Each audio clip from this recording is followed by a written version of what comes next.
The Harlem Renaissance was the name given to the cultural, social, and artistic explosion that took place in Harlem between the end of World War I and the middle of the 1930s. During this period, Harlem was a cultural center drawing black writers, artists, musicians, photographers, poets, and scholars. Many had come from the South, fleeing its oppressive caste system in order to find a place where they could freely express their talents. Among those artists whose works achieved recognition were Langston Hughes, Claude McKay, Countee Cullen, and Arna Bontemps. During the Harlem Renaissance, many encouraged talented artists to leave the South.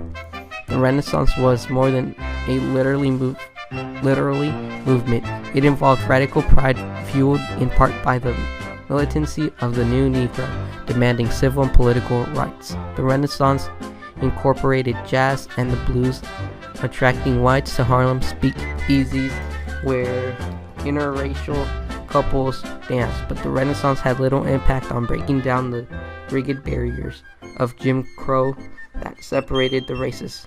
While it may have contributed to the certain relaxation of racial attitudes among young whites, perhaps its greatest impact was to reinforce the race pride among blacks.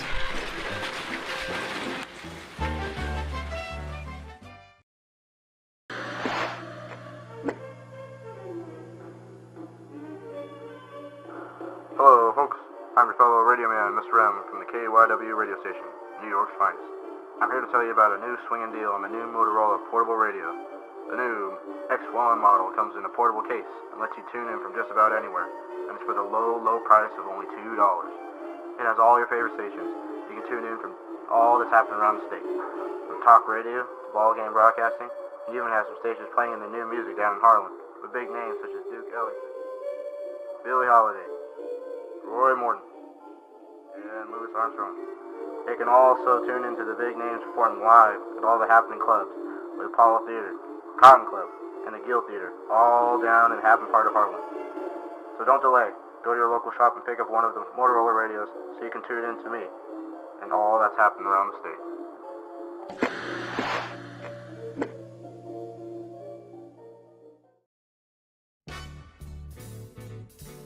Arna Bontemps was an award-winning African-American author and poet born on October 13, 1902, in Alexandria, Louisiana.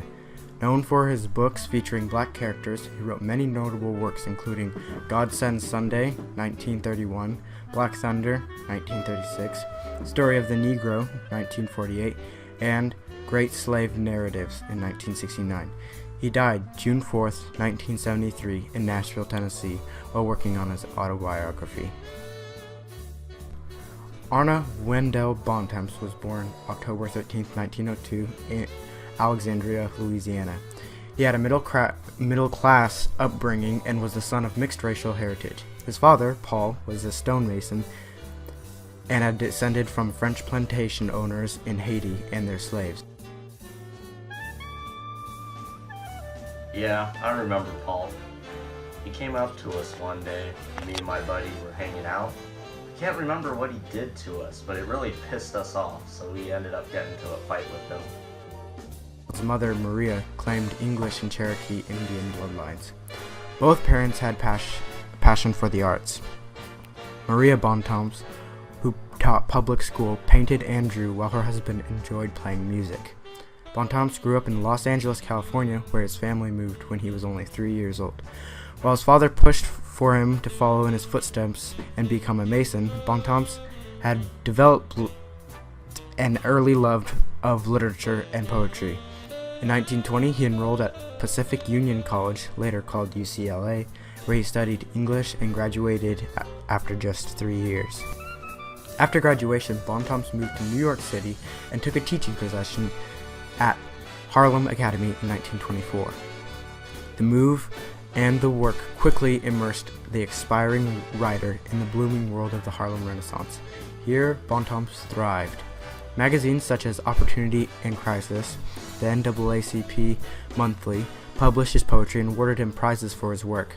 Bontemps had also became close with his friends, with a fellow poet and reconnaissance icon Langston Hughes, with whom he later edited The Poetry of the Negro, 1949, and The Book of the Negro Folklore, 1958. In 1931, published his first novel, God Sends Sunday, which tells the story of the rise and fall of black St. Louis jockey in the 1890s. The book's tale was inspired by the life of Bontemps' favorite uncle, Buddy, and it was the first of several novels built back around black characters. 5 years later, he published the historical novel Black Thunder. In 1931, Bontemps moved to Alabama, where he taught at Oakwood Junior College in Huntsville. It is there that, in addition to his novels, Bontemps also wrote 2 children's books, You Can't Pet a Possum in 1934 and A Sad-Faced Boy in 1937. His most famous children's book, Story of the Negro, in 1948, was named the Newbery Honor Book by the American Library Association in 1949.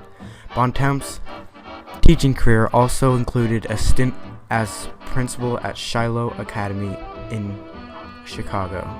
Yeah, I remember Arna. He was my principal at Shiloh Academy in Chicago. I was in his office one time for putting cherry bombs in the toilets. It was pretty bad. Bontemps married Alberta Johnson in 1926. The couple went on to have 6 children together. He died on June 4th, 1973, in Nashville, Tennessee, while working on his autobiography. He was eulogized as one of the primary voices in African American literature. His family's former home is now the Arnold Bontemps African American Museum and Cultural Arts Center.